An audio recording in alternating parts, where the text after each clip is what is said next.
Hello and welcome to Judiths Unveiled with Dr. Judith Fletcher. Our guest today is Mr. Johnny Johnson. Welcome, Mr. Johnny. Thank you very much. So for our viewers that are meeting you for the very first time, can you tell them a little bit about who you are and what you do?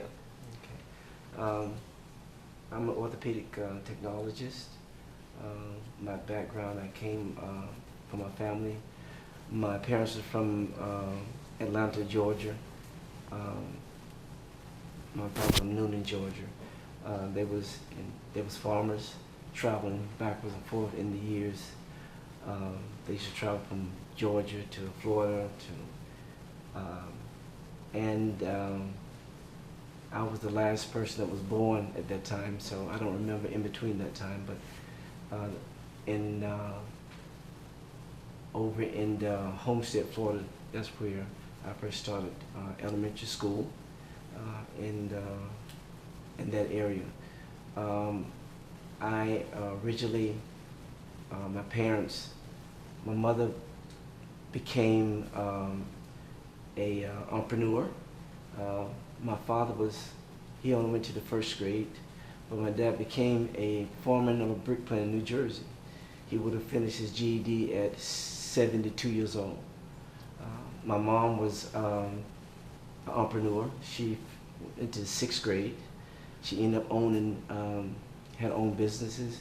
She became beauticians. She had beauticians shops in different townships. I came from a home of Church of God in Christ. I was raised in Church of God in Christ all my life. So the Bible talks about bringing a child on where he should go, that when he grows up will not depart. So that is my beginning of this life I'm about to tell you, the history of it.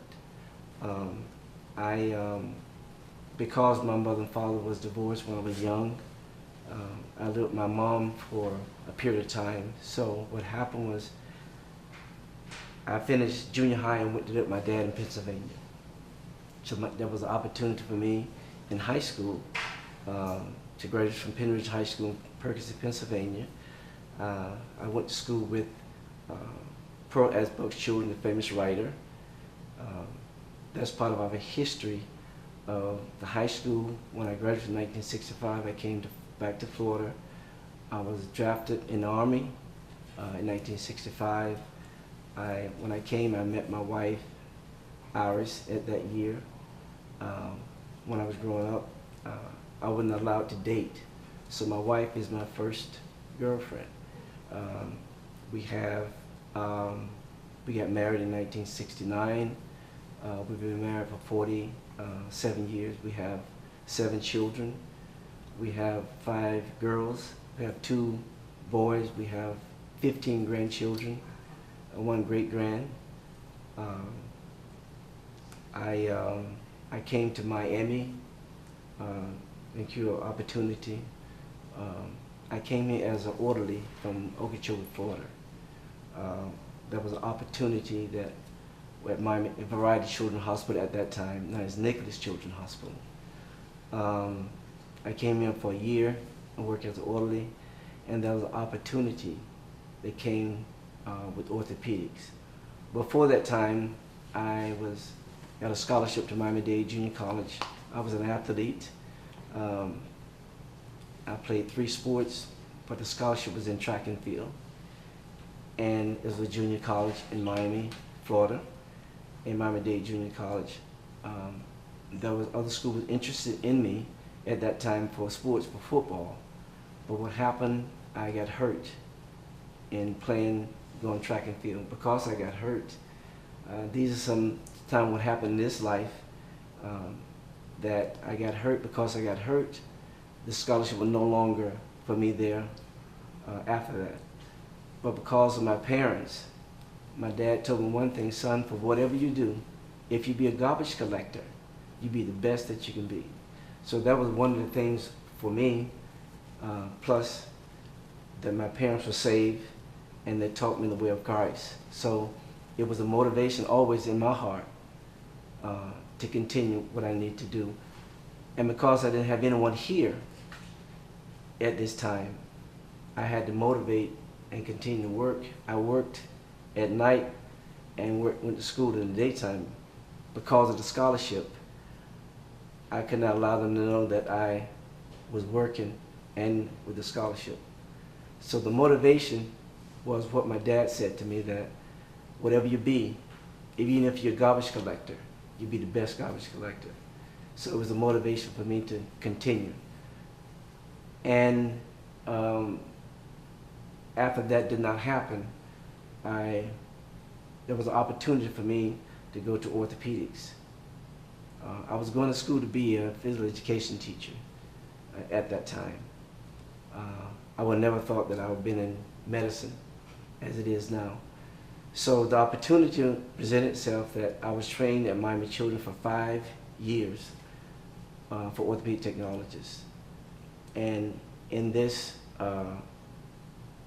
process, it's called the NAOT, the National Association for Orthopedic Technologists. I'm one of the co-founders of the organization. We also had an organization called the Florida Association for Orthopedic Technologists. I was, at one time for 10 years, I was the president. I was on the executive board. I was on the executive national level. So these things are going towards my education. So I became the chief of orthopedic technology at Miami Children's at that time. So the thing is that the chief of orthopedic, Dr. Kaiser, years ago, he passed away. He's the one that I got the training from. As time went by, I became affiliated with the national. I also taught at the national level, the NAOT, National for Orthopedic Technologists. So this is part of my education. I became certified in 1982. It was a tremendous blessing for me and my family that they allowed me. I heard the preacher talk about what happened to him. This was a lifestyle for me to continue. And because of that, God was in my life. I got saved in 1973. So 1973 gave me the greater power to continue what I need to do with my family. I was taught to take care of my family. At this day and time, a lot of young people don't understand the concept of this is part of the life that when I met my wife, that was the love of my life. And I was taught to take care of your family. And because I did that, God has blessed me with the children that I have. And they're great children. They take care of Dad. I can hear the inspiration. I hear the passion, the love. And Mr. Johnson, like just hearing your story, it is so empowering and so inspirational. But I know that there's so many more questions that I have for you to be able to help our viewers. But we need to take a quick break. Okay. So don't go anywhere. And to our viewers, we'll be right back.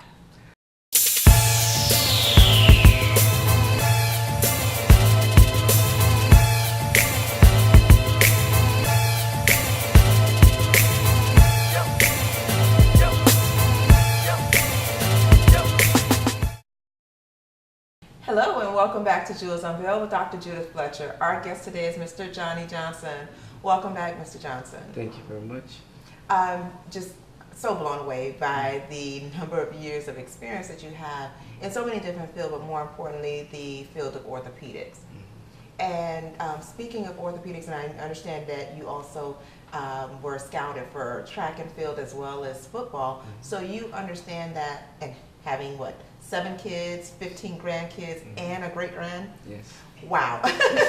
So you've seen a lot of, you've dealt with a lot of children and being in the field of orthopedic, you've seen different injuries. Now, what are your thoughts as far as kids participating in sports? On the orthopedic technologist side of us playing sports, because I played the sport, it's a different entity now when I played. Now the kids now starting at an early age. My sentiment to that is that parents pay close attention to their children in playing sports. because this day and time, it's a sport that everyone think that everybody gonna be a professional in it. So with my two sons I have, I make sure that I'm with them at all times, because they can be scouted, sometimes intentionally, unintentionally by coaches, that they drive the children just for the sports. But now I see today they do have education and the sport. They both of them. That's very important. That is, the education and the sport goes together. Without one or the other, it's not going to work, because they need the education to be able to. Nowadays, if you don't have the education, you can't get into the sport in college anymore. So time have changed. The time have changed that when we went, it was a different type of way that you get to school.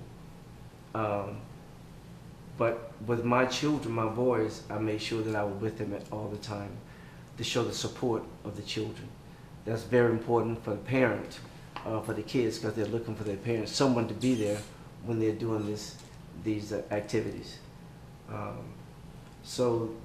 Because I was there all the time, my boys knew how to act toward the coaches. They stayed in line because they knew that the parents or father was there. So they followed the instruction that they need to as they play the sports. Now, you know, I have two boys, so it seems like they don't walk. I don't think they're capable of walking. All they do is run, flip, jump, and everything else. So in my opinion, I'm thinking, okay, you know, they can get injured anyway. But I understand that some people believe that they're more likely to be injured playing sports than they are sustaining a serious injury, just regular free play. What has been your experience? And that's a twofold question. Children, in our practice, we see a lot of children that they get injured on the ballpark. They get injured. We have a lot of girls get injured dancing, cheerleading. The type of dance that they do this day and time. We even see a lot of injury of the knees that they do. Children get injured playing at home. They're playing around at home. They slip and fall. Water's on the floor. And they're playing with their sister and brother running, and they slip. A lot of injury come from jumping on the bed, jumping off the bed. We have a lot of injury from their arms, most of their arms and legs. Kids get fractures, fractures that can be fixed. But it's normal, it's common that children have injuries at home. You can also get injured playing sports, but we see more kids get injury playing in the park, playing at home, playing in the yard, and the trees, and it's common for them to do that. And that's something I know that is a bit alarming for parents, because, you know, as when you first become a parent, it's like you want to put your kids in a bubble. You want to keep them safe. You want to bubble wrap and keep them safe. So to understand that you can be injured, there's no way to really, what you're saying is there's no way to really prevent an injury. Well, there's some ways. Okay. If the child would be obedient. It's common injuries because children are going to always play. You know, and sometimes parents, you cannot watch your child 24/7. It's not that the parents is not providing that security, but when you walk away, children do things. They close the door, they play. These are the type of injury that causes type of injury to happen. Now, one of the things that I'm hearing more and more, especially volunteering with my young son that plays football, and it was a new disease, and I'm thinking, where are all these diseases coming from? And it was called the Osgood-Schlatter disease. What is that for our viewers who've never heard of it? Osgood-Schlatter is not a new disease. It's something, these are feisty injuries that the children grows from. They grow, some kids, they grow faster. What happens because they grow faster, at the growth plate, it's in the knees. And because they're growing real fast, it causes pain in the knee. Some of the treatment in the 30 or 40 years ago, we used to cast them, prevent them from playing sports. But because of time is different now, you don't want to do that now. So what they do is they do type of exercises that the physical therapist can do for them, stretching hamstrings, stretching the ligaments, is sometimes prevent them from doing that. But the injury, the disease itself, is a growth plate injury that they grow from, and they grow a rapid, quick, fast, and when they stretch, that's where the pain is coming from. But if you teach your children how to do your hamstring stretch, your quads, all these different ligaments, then sometimes you can, sometimes a little bit prevent it, Okay. but not totally. Thank you so much. Well, Mr. Johnson, we need to take a quick break, but I'm going to encourage you not to go anywhere. Stick around. I have a few more questions. And to our viewers, don't go anywhere. We'll be right back. Hello, and thanks for tuning in to Jewels Unveiled with Dr. Judith Fletcher. As many of you know, those of you that have followed me over the years, know that I had gone through a devastating divorce. And during that time, my whole foundation felt shaken. And there were so many changes that was taking place in my life till the point I actually had a nervous breakdown. And so I would like to share a few tips with those of you that are faced with some of the same challenges today. One, I encourage you to remain calm. Face the fact that this is what has happened. It's not the end of the world. The sun will shine. You will find joy again. Process what has happened. If you find that it's difficult for you to be alone during this difficult time, I encourage you to find support through family, friends, your local ministry, whether you have a church home or you're a member of an organization at which you volunteer at. Spend time with others. It is so important to find that support to keep you encouraged during this difficult time. Third, assess what changes need to be made for your life, what direction you would like to go in. The final step I would encourage you to take is take time. Do not, I repeat, do not rush into a new relationship. Use this time to heal. Use this time to really get over the hurt, the pain, as well as the loss of this relationship. And prepare for the next step of your life, the next phase of your life. And finally, I encourage you to remain confident in knowing that this too shall pass.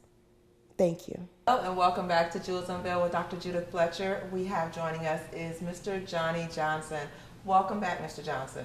Thank you very much.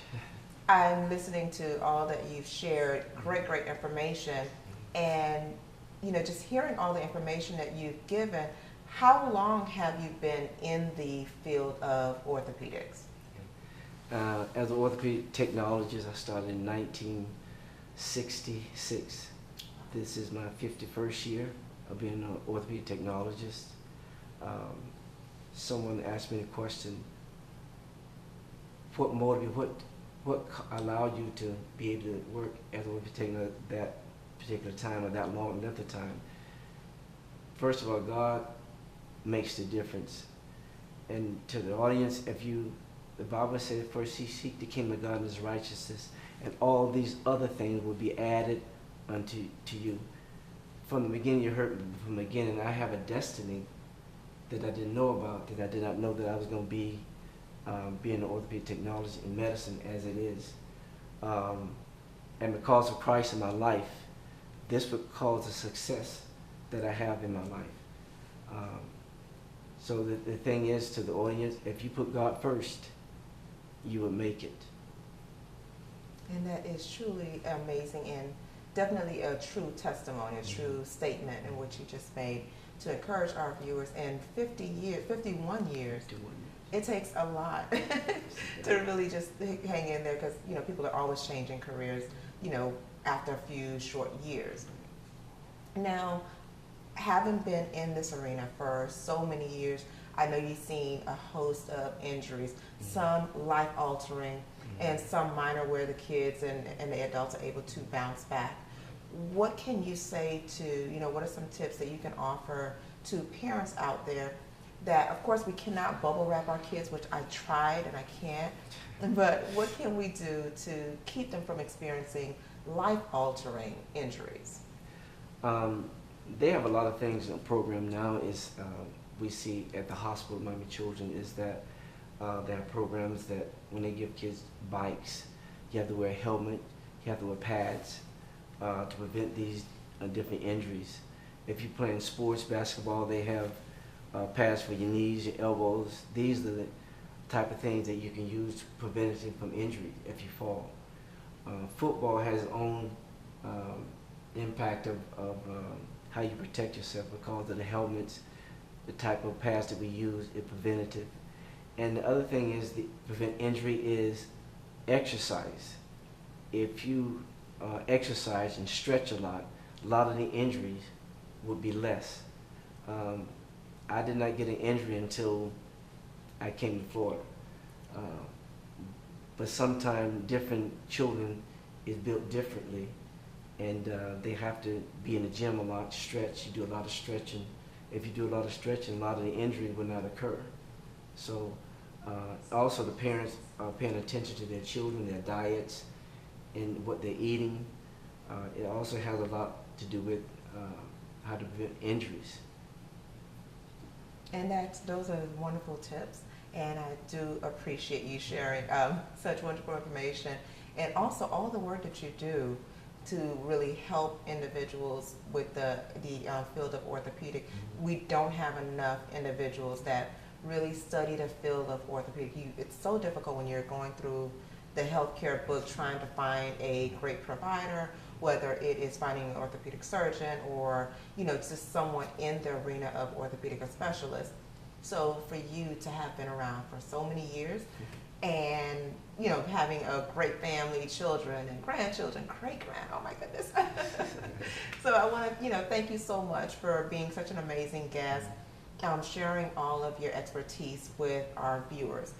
How can our viewers that may be interested in getting more information, how can they get in touch with you for more information? Okay. For being an orthopedic technologist is the NAOT, the National Association of Orthopedic Technologists.org. You can go online and they will show you all the schools that we have all over the country, the continued education. They will provide all that for you. All that is on the NAOT.org. Thank you so much, Mr. Johnson. It's been a pleasure having you on as a guest. And to our viewers, thank you so much for tuning in again to Judiths Unveiled.